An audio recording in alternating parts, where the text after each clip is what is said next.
Hello all, welcome to session 9 of some basic concepts of chemistry. इस session में हम लोग कुछ क्रिटिकल न्यूमेरिकल्स देखेंगे ऑन मोल कॉन्सेप्ट। जैसे न्यूमेरिकल नंबर 1 है calculate volume of 1 gram of helium gas at STP. अब सबसे पहले ये देखते हैं कि दिया क्या है। उसने कहा है कि भाई वॉल्यूम कैलकुलेट करिए 1 grams of helium at STP. तो हम सीधा सीधा मोल कॉन्सेप्ट यूज कर सकते हैं। हमको पता है 1 mole of gas should be equal to molar mass should be equal to 22.4 litre at STP, जो कि मोलर वॉल्यूम है।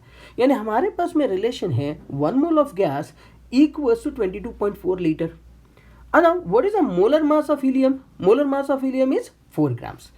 तो अब अगर 1 mole of gas is equal to molar mass equal to 22.4 litres. अब मोलर मास अगर 4 gram है helium का, तो 4 grams of helium should be equal to 22.4 litre at STP. तो अभी हमारे पास में ये आ गया कि 4 ग्राम जो है हीलियम का that will be equal to 22.4 litres. अब हम लोगों को जो है ये देखना है कि 1 ग्राम ऑफ हीलियम के लिए कितना। सो 1 ग्राम ऑफ हीलियम के लिए अगर यूनिटरी मेथड हम लोग यूज करते हैं तो यूनिटरी मेथड होना चाहिए कि 4 ग्राम के लिए 22.4, तो 1 ग्राम के लिए कितना, तो 1 gram of helium will be equal to into 22.4 divided by 4 that is equal to 5.6 litre at STP. और इसीलिए जो वॉल्यूम है 1 ग्राम ऑफ हीलियम का वो हो जाना चाहिए 5.6 लीटर्स एट एसटीपी, जो कि हमारा आंसर होगा। अब न्यूमेरिकल नंबर 2 देखते हैं। और न्यूमेरिकल नंबर 2 क्या बोलता है? Calculate the number of the molecule in 11.2 litre of SO2 gas at STP. क्या क्या दिया है? आपको दिया है कि 11.2 litres of sulphur dioxide gas है और उसमें कितने मॉलिक्यूल्स होंगे। Again by using the mole concept, क्या रिलेशन होता है मोल कॉन्सेप्ट के लिए हमारे पास में? 1 मोल ऑफ गैस यानी मोलर मास यानी 6.022 इंटू 10⁻23 मॉलिक्यूल्स। देखिए, क्योंकि रिलेशन किसके बीच में पूछा है आपको? मॉलिक्यूल्स और नंबर ऑफ मॉलिक्यूल्स और वॉल्यूम। तो हमको पता है कि 6.022 इंटू 10⁻23 मॉलिक्यूल्स यानी वॉल्यूम होना चाहिए 22.4 लीटर्स, जो कि मोलर वॉल्यूम है। तो SO2 गैस के लिए 22.4 litre volume should be equal to 6.022 into 10⁻23 molecules. तो हमें पूछा है कि 11.2 लीटर्स में कितने मॉलिक्यूल्स होंगे। फिर यूनिटरी मेथड यूज करते हैं कि 11.2 लीटर वॉल्यूम के लिए नंबर ऑफ मॉलिक्यूल्स होने चाहिए 11.2 into 6.022 into 10⁻23 divided by 22.4। That should be equal to 3.011 into 10⁻23 molecules, जो कि हमारा आंसर होगा। यानी 11.2 लीटर्स ऑफ SO2 में हमेशा 3.011 into 10⁻23 मॉलिक्यूल्स होंगे। Now let us see numerical number 3। Numerical number 3 बोलता है calculate the number of the atoms present in 5.6 litres of ammonia gas. अब देखें किसके किसके बीच का रिलेशन पूछा है? Number of atoms versus volume. अब वॉल्यूम जो है वो तो मोलर वॉल्यूम होता है और इसलिए हम लोग मोल कॉन्सेप्ट यूज कर सकते हैं कि भाई 1 मोल ऑफ गैस यानी मोलर मास यानी 6.022 इंटू 10⁻23 मॉलिक्यूल्स यानी 22.4 लीटर्स ऑफ वॉल्यूम यानी मोलर वॉल्यूम। इसका मतलब 22.4 लीटर्स ऑफ अमोनिया गैस में 6.022 इंटू 10⁻23 मॉलिक्यूल्स होने चाहिए। अब दिया हुआ वॉल्यूम है 5.6 लीटर, तो 5.6 लीटर वॉल्यूम में कितने नंबर ऑफ द मॉलिक्यूल्स होंगे यूनिटरी मेथड से कैलकुलेट करेंगे। अगर सपोज 22.4 लीटर्स में 6.022 इंटू 10⁻23 है तो 5.6 लीटर्स में कितने होंगे? तो that will be equal to 5.6 into 6.022 into 10⁻23 divided by 22.4 और वो आंसर आता है 1.5055 इंटू 10⁻23 मॉलिक्यूल्स। लेकिन एक मॉलिक्यूल ऑफ अमोनिया में कितने जो है एटम्स होंगे? NH3 उसका फॉर्मूला है, तो 3 हाइड्रोजन और 1 नाइट्रोजन यानी टोटल मिलके 4 एटम्स होने चाहिए। अब 5.6 लीटर वॉल्यूम में कितने मॉलिक्यूल्स आए हमारे? 1.5055 इंटू 10⁻23 मॉलिक्यूल्स आए। तो अगर 1.5055 इंटू 10⁻23 मॉलिक्यूल्स आए तो उसमें कितने एटम्स? क्योंकि एक मॉलिक्यूल में 4 एटम्स होते हैं, तो इसीलिए 5.6 लीटर्स ऑफ अमोनिया में 4 इंटू 1.5055 इंटू 10⁻23 एटम्स होने चाहिए, है ना। मतलब एक मॉलिक्यूल में 4 एटम, तो 1.5055 इंटू 10⁻23 में कितना, तो 4 इंटू 1.5055 इंटू 10⁻23, और आपका आंसर आएगा 6.022 इंटू 10⁻23 एटम्स, और इसीलिए 5.6 litres of ammonia will contain 6.022 into 10⁻23 atoms. Now let us move on to numerical number 4। Numerical number 4 बोलता है calculate the number of the atoms present in 5.6 dm cube of diatomic gas. अब देखिए फिर relation है number of atoms और volume के बीच में। हमें दिया है 5.6 dm cube of diatomic gas. अब ये डाइएटॉमिक गैस का मतलब क्या होता है? डाइएटॉमिक गैस का मतलब ये होता है कि उसके एक मॉलिक्यूल में 2 एटम्स होने चाहिए, जैसे O2 होता है, Cl2 होता है या NO होता है। तो वैसे ही कोई भी डाइएटॉमिक गैस में हमेशा 2 एटम्स होने चाहिए। पर पहले हम ये देख लेते हैं कि 5.6 dm क्यूब यानी कितने नंबर ऑफ मॉलिक्यूल्स, फिर मॉलिक्यूल्स में एटम्स कैलकुलेट करेंगे। अब मोल कॉन्सेप्ट यूज करते हैं। एट STP 1 mole of gas will be equal to molar volume that is 22.4 litre, यानी ही मोलर मास यानी 6.022 इंटू 10⁻23 मॉलिक्यूल्स। अब 22.4 dm क्यूब या 22.4 लीटर्स यानी 6.022 इंटू 10⁻23 मॉलिक्यूल्स। तो फिर ये जो डाइएटॉमिक गैस है उसका वॉल्यूम दिया है आपको 5.6 dm क्यूब। तो फिर 5.6 dm क्यूब यानी कितने मॉलिक्यूल्स, तो 22.4 dm क्यूब के लिए 6.022 इंटू 10⁻23, तो 5.6 dm क्यूब के लिए कितना, यूनिटरी मेथड निकालते हैं। यूनिटरी मेथड से आंसर निकालेंगे तो 5.6 dm cube of diatomic gas will contain 5.6 into 6.022 into 10⁻23 divided by 22.4, that is equals to 1.5055 into 10⁻23 molecules। यानी 5.6 dm cube of diatomic gas में 1.5055 into 10⁻23 मॉलिक्यूल्स होंगे। लेकिन हमें क्या निकालने के लिए बोला है? हमें बोला है नंबर ऑफ एटम्स निकालिएगा। तो हमें पता है डाइएटॉमिक गैस है तो एक मॉलिक्यूल में 2 एटम्स होंगे। तो 1.5055 इंटू 10⁻23 में कितने एटम्स होंगे? So that will be equal to 2 into 1.5055 into 10⁻23 atoms, that should be equal to 3.011 into 10⁻23 atoms. यानी 5.6 dm cube of diatomic gas में 3.011 इंटू 10⁻23 एटम्स होंगे। Now let us look at numerical number 5। Numerical number 5 बोलता है how many moles are there in 1 metre cube of oxygen gas at STP, यानी हमें number of moles calculate करने के लिए बोला है। तो इसमें सबसे पहले हम लोग कन्वर्शन कर लेते हैं। अब हमें पता है कि 1 metre cube is equals to 10⁻3 litres या 10⁻3 dm क्यूब। तो हमें पूछा है कि 1 metre cube of oxygen gas में कितने मोल्स होंगे। अब हमें यह भी पता है मोल कंसेप्ट के हिसाब से कि 1 मोल यानी 22.4 लीटर्स। तो अगर 1 मोल यानी 22.4 लीटर्स, तो फिर कितने मोल्स यानी 10⁻3 लीटर्स, क्योंकि हमको 1 मीटर क्यूब यानी 10⁻3 लीटर्स के लिए बोला है तो हम यूनिटरी मेथड यूज करते हैं। तो 1 मीटर क्यूब ऑफ गैस, कोई भी गैस, ऑक्सीजन गैस ले लीजिएगा हमें जिसके लिए पूछा है, will be equals to 1 into 10⁻3 litre divided by 22.4 litres, that is equals to, तो मोल्स में आएगा answer, that will be equals to 44.64 moles, यानी 1 metre cube of oxygen gas will contain 44.64 moles. अब एक 6 वाला क्वेश्चन इसी के हिसाब से करते हैं, सिर्फ थोड़ा सा वैल्यू बदल देंगे।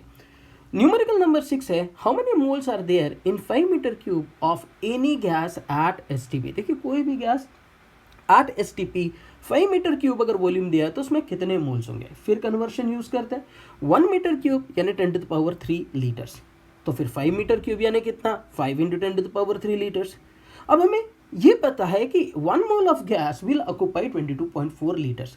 So how many number of the moles will be there in 5 into 10⁻3 liters? Cross multiplication करते हैं तो number of the moles in 5 into 10⁻3 litres यानी 5 मीटर क्यूब हो जाएंगे 1 into 5 into 10⁻3 divided by 22.4 moles, यानी आंसर आएगा 223.21 मोल्स। और इसलिए 5 मीटर क्यूब कोई भी गैस का जो है उसमें 223.21 मोल्स होने चाहिए। अभी न्यूमेरिकल नंबर 7 देखते हैं। न्यूमेरिकल नंबर 7 बोलता है calculate the number of molecules in 100 ml of oxygen at NTP. अब देखिए जो वॉल्यूम है it is being express in ml और हमें नंबर ऑफ मॉलिक्यूल्स निकालना है। मोल कंसेप्ट से हमारे पास में क्या रिलेशन है, हमको पता है कोई भी गैस का एक मोल जो है वो 6.022 into 10 to the power 23 molecules होते हैं और वो वॉल्यूम कितना ऑक्यूपाई करता है 22.4 लीटर्स। अब ये 22.4 लीटर्स यानी 22400 ml, इसका मतलब 22400 ml में कितने मॉलिक्यूल्स होंगे 6.022 into 10 to the power 23 molecules होंगे। तो उन्होंने पूछा है कि 100 ml में कितने होंगे, तो यूनिटरी मेथड यूज करते हैं। अगर 22400 ml के लिए 6.022 into 10 to the power 23 molecules होते हैं तो 100 ml ऑफ ऑक्सीजन के लिए होंगे 100 into 6.022 into 10 to the power 23 divided by 22400 molecules, यानी आंसर आएगा 26.884 into 10 to the power 20 molecules या 2.6884 into 10 to the power 21 molecules. अब न्यूमेरिकल 8 बोलता है calculate the number of ions, number of oxygen atoms and total charge in 5 grams CO3 2-। हमें number of ions निकालने हैं, number of oxygen atoms निकालने हैं और टोटल चार्ज भी निकालना है। और कितना दिया मास CO3 नेगेटिव का 5 ग्राम्स। तो सबसे पहले हम ये समझते हैं कि भाई फॉर्मूला यूनिट्स, क्योंकि जो CO3 है वो आयनिक सॉलिड का पार्ट है तो उसके नंबर ऑफ फॉर्मूला यूनिट्स होता है, उसके मॉलिक्यूल्स नहीं होते, तो नंबर ऑफ मोल्स नहीं होते। तो number of formula units should be equal to mass of species divided by उसका formula mass multiplied by 6.022 into 10 to the power 23। अब फॉर्मूला मास कितना होगा CO3 का, कार्बन का हो गया 12, ऑक्सीजन का होना चाहिए 3 into 16, okay, that will be equal to 60 grams. So 60 grams जो है वो उसका फॉर्मूला मास होना चाहिए।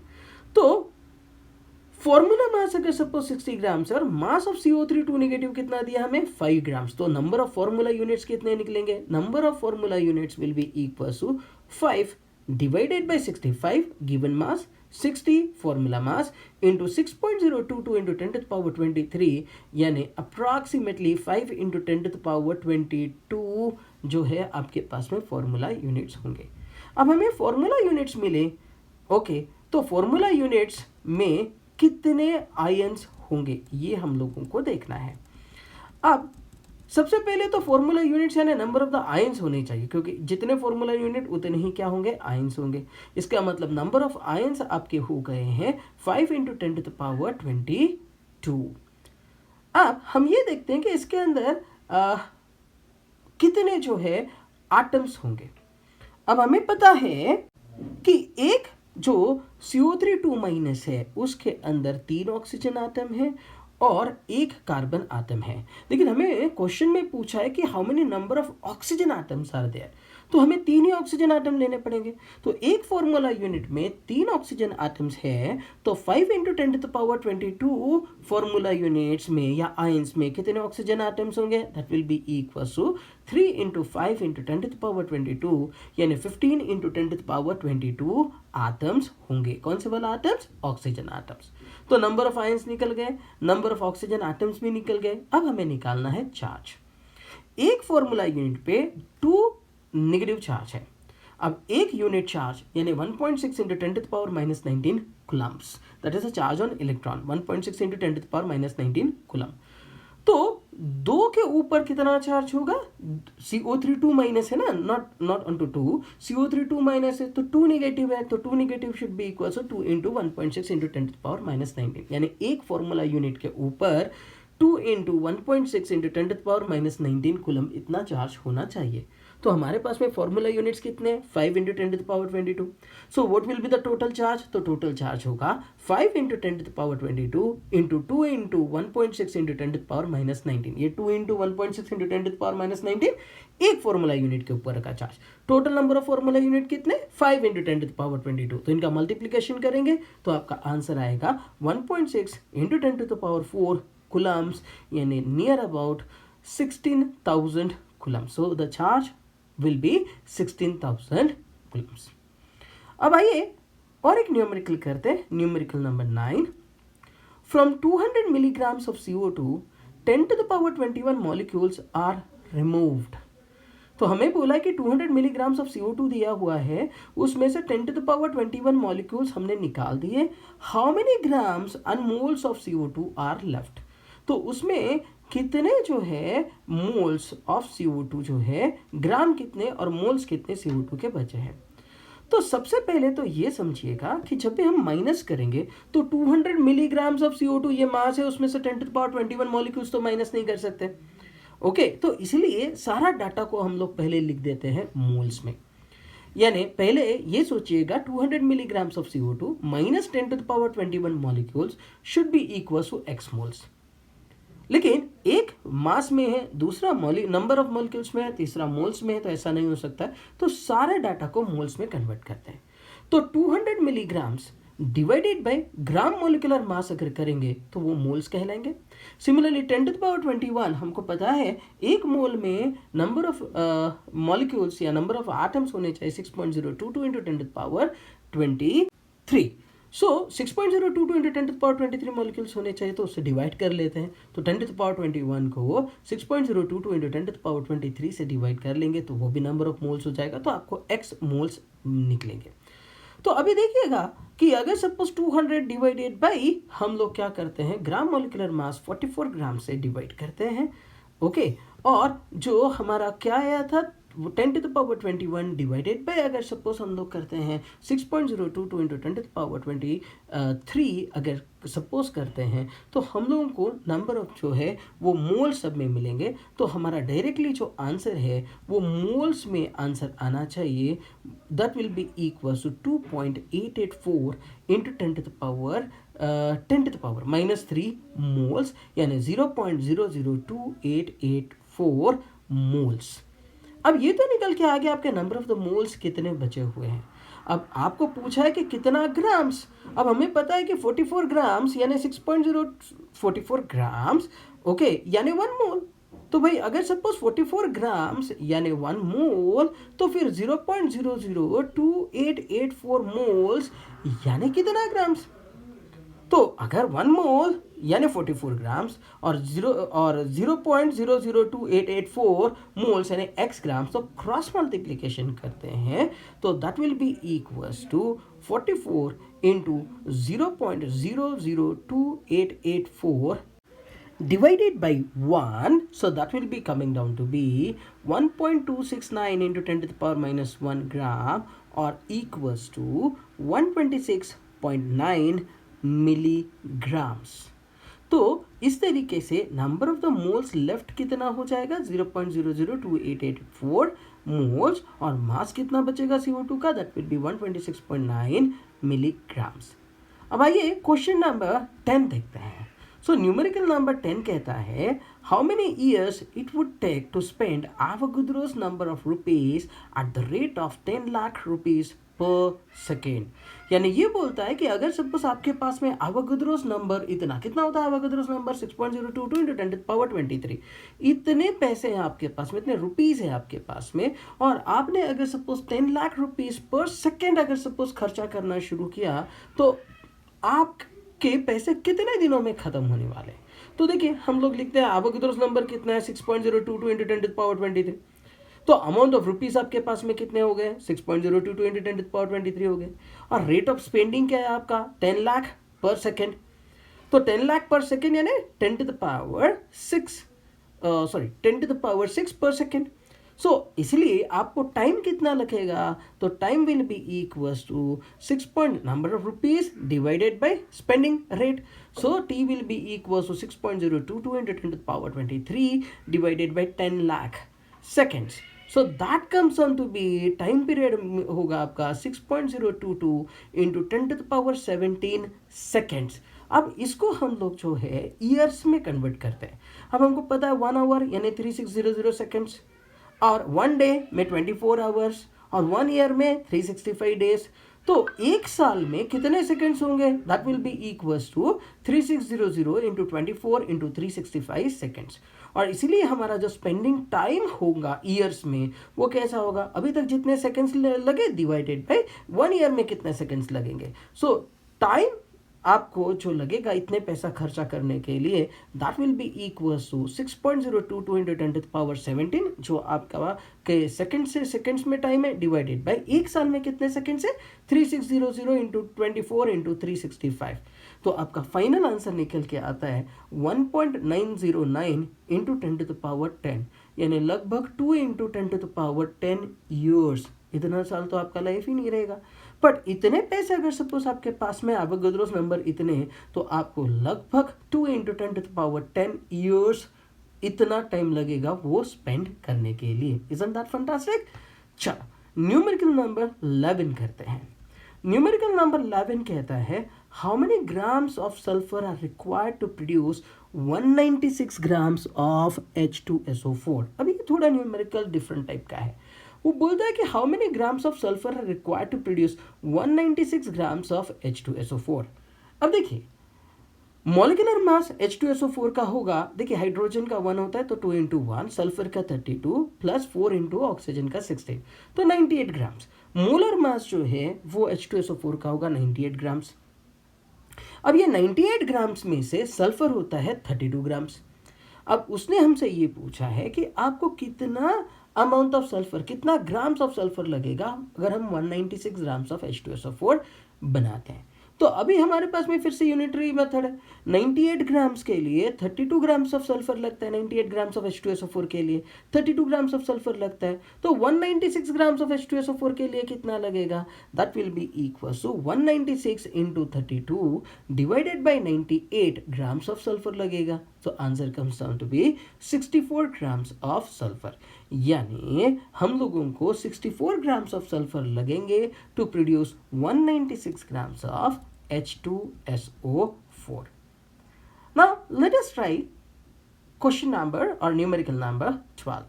Numerical number 12 बोलता है how many grams of sulfur is required to produce 50 moles of SO2 sulphur dioxide. अभी प्रीवियस वाले न्यूमेरिकल में आपको ग्राम्स पूछा था, अभी मोल्स पूछता है। अब हमको पता है 1 mole of SO2 should be equals to 1 mole of SO2 will be equals to 64 grams। अब 1 मोल ऑफ SO2 में 1 मोल ऑफ सल्फर होता है, that is equals to 32 grams. तो 50 मोल्स ऑफ SO2 में कितना होगा? अब सल्फर का जो मॉलिक्यूलर मास है that will be equals to 32 grams. यानी क्योंकि 1 मोल ऑफ सल्फर डाइऑक्साइड में 32 ग्राम्स लगा, तो 50 मोल्स ऑफ SO2 में कितना लगेगा? यूनिटरी मेथड करते हैं तो that will be equals to 50 into 32 divided by 1। So 50 into 32 divided by 1 comes down to be 1600 grams of sulphur. और इसीलिए 50 मोल्स ऑफ SO2 को प्रोड्यूस करने के लिए आपको लगेगा 1600 grams of sulphur, that is 1600 grams of sulphur. अब numerical number 13 देखते हैं। न्यूमेरिकल नंबर 13 कहता है calculate the weight of carbon monoxide having same number of oxygen atoms as are present in 11 grams of CO2। तो हमें उतने carbon monoxide का wait चाहिए कि जितने में उतने ही ऑक्सीजन आटम्स होंगे जितने के 11 ग्राम्स ऑफ CO2 में होंगे। तो सबसे पहले तो ये देखना पड़ेगा कि 11 ग्राम्स ऑफ CO2 में ऑक्सीजन आटम्स होते कितने हैं। देखिएगा मोलर मास CO2 का कितना है? मोलर मास होता है CO2 का 12 कार्बन का प्लस 2 इंटू 16 ऑक्सीजन का comes down to be 44 grams. So 1 mole of CO2 यानी 44 grams molar mass should be equal to 6.022 into 10⁻23 molecules. तो फिर 11 ग्राम्स ऑफ CO2 में कितने मॉलिक्यूल्स होंगे? तो 11 ग्राम्स ऑफ CO2 में होंगे 11 into 6.022 into 10⁻23 divided by 44 molecules. यानी CO2 मॉलिक्यूल्स होने चाहिए 11 ग्राम्स ऑफ CO2 में 1.5055 इंटू 10⁻23 मॉलिक्यूल्स। लेकिन हमें ऑक्सीजन आटम्स चाहिए। अब एक CO2 मॉलिक्यूल में 2 ऑक्सीजन आटम्स होते हैं। तो अगर सपोज हमारे पास में 1.5055 इंटू 10⁻23 मॉलिक्यूल्स है तो ऑक्सीजन आटम्स कितने हुए? सो 2 इंटू 1.5055 इंटू 10⁻23, यानी आपके पास में नंबर ऑफ ऑक्सीजन आटम्स हो गए 3.011 इंटू 10⁻23 आटम्स। अब बात करते हैं molar mass of CO। Molar mass of CO होना चाहिए 12 plus 16, that will be equals to 28 grams. यानी 28 ग्राम्स ऑफ CO में 6.022 into 10 to the power 23 molecules होते हैं, और क्योंकि एक CO मॉलिक्यूल में एक ऑक्सीजन आटम होता है, इसलिए उतने ही आपके पास में ऑक्सीजन आटम्स होंगे। यानी 28 ग्राम्स ऑफ CO में आपके पास में 6.022 into 10 to the power 23 atoms of oxygen होंगे। लेकिन हमें बोला है कि भाई उतने ही ऑक्सीजन आटम्स होने चाहिए जितने कि CO2 में थे। अब CO2 में कितने थे? 3.011 इंटू 10 टू द पावर 23। अब देखिए 28 ग्राम्स ऑफ CO में 6.022 into 10 to the power 23 atoms होंगे ऑक्सीजन आटम, तो फिर 3.011 into 10 to the power 23 oxygen atoms का कंटेन करने वाले CO का मास कितना होना चाहिए। फिर यूनिटरी मेथड लगाते हैं, तो यूनिटरी मेथड के हिसाब से वो आएगा 28 into 3.011 into 10 to the power 23 divided by 6.022 into 10 to the power 23, तो वो आंसर आना चाहिए आपका 14 ग्राम्स। इस तरीके से हमारा आंसर आता है 14 ग्राम्स। चलिए अब हम लोग क्वेश्चन नंबर 14 देखते हैं। क्वेश्चन नंबर 14 क्या कहता है? What is the molecular mass of substance, each molecule of which contains 4 atoms of carbon and 10 atoms of hydrogen? अब देखिए एकदम आसान सा है, क्योंकि हम लोग को मॉलिक्यूलर मास निकालने के लिए बोला, और एक है हर एक मॉलिक्यूल में कितने आटम्स है कार्बन के और कितने आटम्स है हाइड्रोजन के, ये भी दिया हुआ है। अब सिंपल है, what is a molecular mass? Molecular mass is nothing but the sum of the atomic masses of all the atoms present in a molecule. अब ये जो मॉलिक्यूल दिया है आपको, उसके अंदर 4 आटम्स है कार्बन के और 10 आटम्स है हाइड्रोजन के, और इसीलिए इसका मॉलिक्यूलर मास होना चाहिए। अब हर एक आटम का एटॉमिक मास क्या होता है कार्बन का? इट्स 12।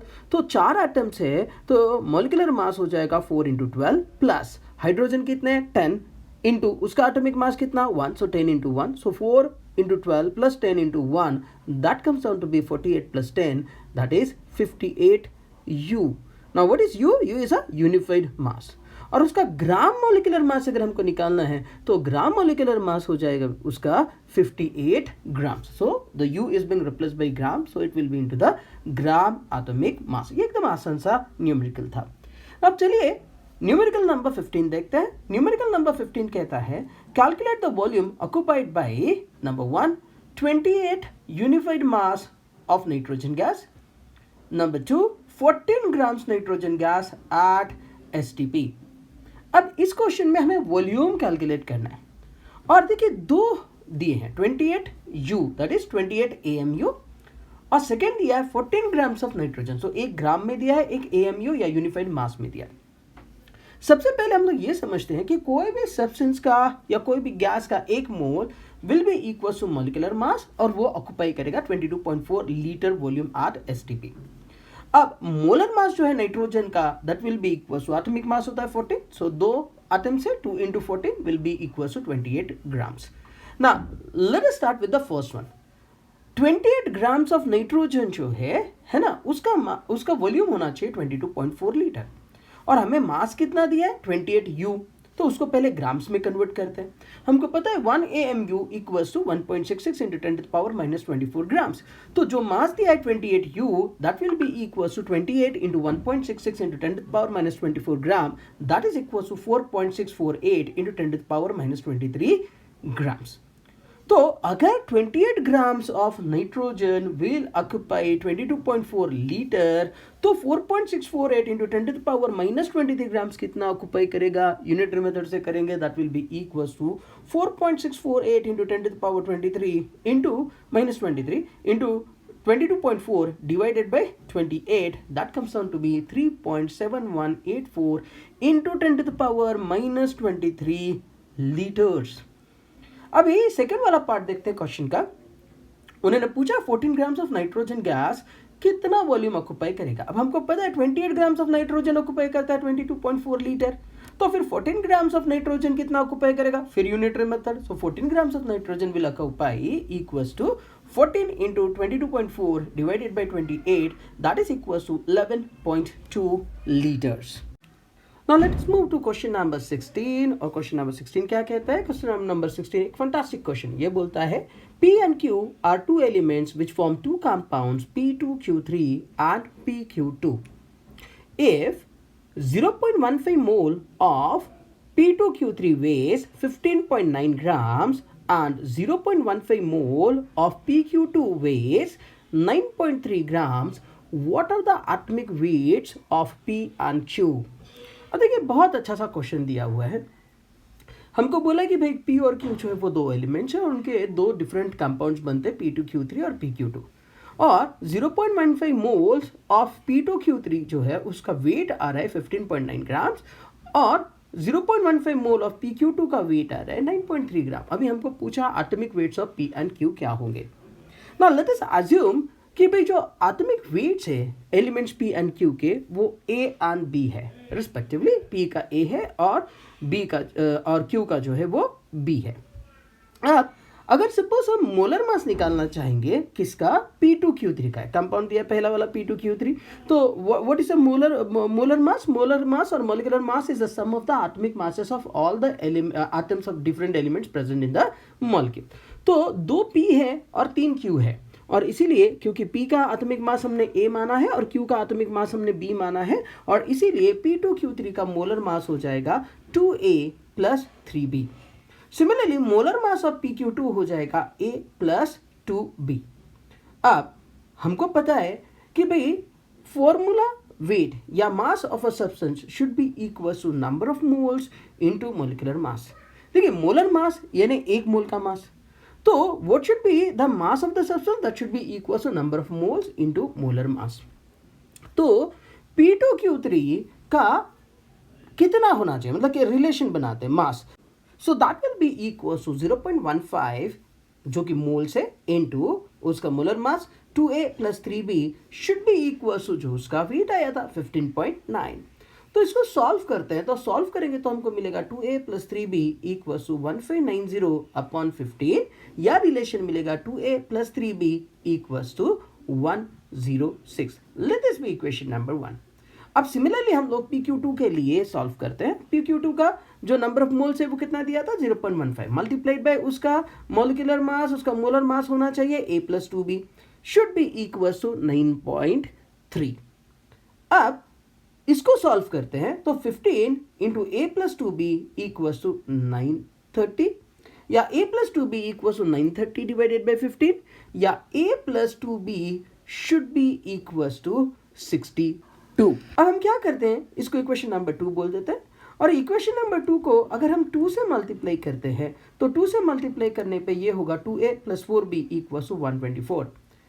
अब इस इक्वेशन को जो है इक्वेशन नंबर 1 में से माइनस करते हैं तो आपको मिलेगा B का वैल्यू, अंदर B का value will be equal to 18। तो अगर B इक्वल टू 18 है, substituting in equation number 1 2A plus 3 into 18 will be equal to 106। तो 2A का वैल्यू होना चाहिए 52 या A का वैल्यू होना चाहिए 26। यानी जो एटॉमिक मासेस है P और Q के वो आएंगे रिस्पेक्टिवली। P का एटॉमिक मास आएगा 26 और Q का एटॉमिक मास आएगा 18। Now let us move to the question number 17. Question number 17 says the atomic masses of two elements A and B are 20 and 40 respectively. If x grams of A contains y atoms, how many atoms are present in 2x grams of B? अब देखिए हमें दिया क्या है इस question के अंदर कि भाई जो दो एलिमेंट्स है A और B उनके एटॉमिक मासेस 20 और 40, यानी A का एटॉमिक मास 20 है, B का एटॉमिक मास 40 है। और अगर x grams of A contains y atoms, how many atoms are present in 2x grams of B? यानी अगर सपोज A के x ग्राम्स में y atoms है तो B के 2x ग्राम्स में कितने atoms होंगे? अब सबसे पहले तो atomic masses A and B 20 और 40 दिया हुआ है। ग्राम एटॉमिक मास यानी हमको पता है एवोगाड्रोस नंबर इतने एटम्स यानी 6.022 into 10 to the power 23 atoms. हम उसको डिनोट करते हैं Na से। इसका मतलब 20 ग्राम्स ऑफ A जो कि उसका एटॉमिक मास है, ग्राम एटॉमिक मास, उसमें Na एटम्स होंगे। सिमिलरली 40 ग्राम्स ऑफ B में Na एटम्स होंगे या 20 ग्राम्स ऑफ B में Na/2 एटम्स होंगे। यानी for the same mass of A the mass of A and B, A के जितने एटम्स होंगे उससे B के एटम्स हाफ होंगे। तो हम लोग ये कह सकते हैं for same amount of mass of A and B the ratio of the atoms is Na is to Na/2 यानी 2:1। सो इसीलिए अगर x grams of A contains y atoms, then x grams of B will contain y by 2 atoms. So इसका मतलब ये हुआ 2x grams of B will contain 2 into y by 2 यानी y atoms. यानी अगर x grams of A में y atoms होंगे तो 2x grams of B में भी y atoms ही होंगे. आइए अब देखते हैं न्यूमेरिकल नंबर 18. न्यूमेरिकल नंबर 18 बोलता है how much Ca, that is calcium, is present in CaNO3 by 2 that contains 20 grams of nitrogen. माने अगर हमारे पास में CaNO3 by 2 है और अगर उसमें 20 ग्राम्स ऑफ नाइट्रोजन है तो उसके अंदर कैल्शियम कितना मौजूद होगा. अब हमें पता है कि जो कैल्शियम है उसका ग्राम एटॉमिक मास होता है 40 ग्राम्स. वो प्रेजेंट होता है 1 मोल CaNO3 by 2 में. तो इसका मतलब ये है कि हम देखेंगे उसके अंदर नाइट्रोजन 2 है. CaNO3 by 2 में 2 नाइट्रोजन है. इसका मतलब 40 grams of calcium will be present in 2 into 14 grams of nitrogen जब प्रेजेंट होंगे उसके अंदर तब. सो इसीलिए 20 ग्राम्स ऑफ नाइट्रोजन अगर है तो वेट ऑफ कैल्शियम प्रेजेंट कितना होना चाहिए. यूनिटरी मेथड से करेंगे that will be equal to 20 into 40 divided by 28 यानी 28.57 ग्राम्स. एकदम आसान सा क्वेश्चन था. अब क्वेश्चन नंबर 19 देखते हैं. क्वेश्चन नंबर 19 कहता है assuming the density of water to be 1 gram per centimeter cube, calculate the volume occupied by 1 molecule of water. क्या दिया है हमको क्वेश्चन में? डेंसिटी ऑफ वाटर दिया. कितना दिया? 1 ग्राम पर सेंटीमीटर क्यूब. और क्या निकालने के लिए बोला? Volume occupied by 1 molecule of water. अब हमें पता है 1 मोल ऑफ H2O यानी ग्राम मॉलिक्यूलर मास यानी 18 ग्राम्स. और क्योंकि डेंसिटी दी है 1 ग्राम पर सेंटीमीटर क्यूब तो 1 मोल ऑफ वाटर जो है उसका मास होगा 18 ग्राम और उसका वॉल्यूम होगा 18 सेंटीमीटर क्यूब क्योंकि density 1 gram per centimetre cube दिया है. और उसमें नंबर ऑफ मॉलिक्यूल्स होंगे 6.022 into 10 to the power 23 molecules. यानी volume of 6.022 into 10 to the power 23 molecules होगा 18 सेंटीमीटर क्यूब. तो फिर एक मॉलिक्यूल का मास वॉल्यूम कितना होगा? सो यूनिटरी मेथड से कैलकुलेट करते हैं. Volume of 1 molecule will be equal to 18 divided by 6.022 into 10 to the power 23 that is equal to 3 into 10 to the power minus 23 centimetre cube approximately. तो ये भी question थोड़ा सा आसान ही था, बस हमको डेंसिटी जो है उसके ऊपर ध्यान रखना पड़ेगा. अब लास्ट क्वेश्चन न्यूमेरिकल नंबर 20 देखते हैं और क्वेश्चन है what is the volume occupied by 18 grams of water. अब ये क्वेश्चन में थोड़ा सा जो है कैच है. 18 ग्राम्स ऑफ वाटर बोला, volume occupied by 18 grams of water. Water is liquid. देखिए 18 ग्राम्स ऑफ वेपर बोला होता तो 18 ग्राम्स यानी 1 मोल और उसका वॉल्यूम हो गया रहता 22.4 लीटर. लेकिन यहाँ पे 18 grams of water, water is liquid. अब हमें इसमें यह पता होना चाहिए कि density of water equals to 1 gram per centimetre cube. जो डेंसिटी है वाटर का वो होता है 1 ग्राम पर सेंटीमीटर क्यूब. इसका मतलब 18 grams of water will occupy 18 centimetre cube. यानी हमारा डायरेक्ट आंसर निकल के आ गया. बस इसमें एक चीज ध्यान रखिएगा, वॉल्यूम ऑफ वाटर अगर आपसे पूछा है तो volume of water vapour is 22.4 litre. लेकिन वॉल्यूम ऑफ अगर सपोज वाटर पूछा है तो then it will be equal to 18 centimetre cube या 18 ml क्योंकि density of water is 1 gram per centimetre cube. That's all in this session. Thanks for watching. Do keep watching and subscribe to the channel to get more videos like this for your NEET and JEE preparation.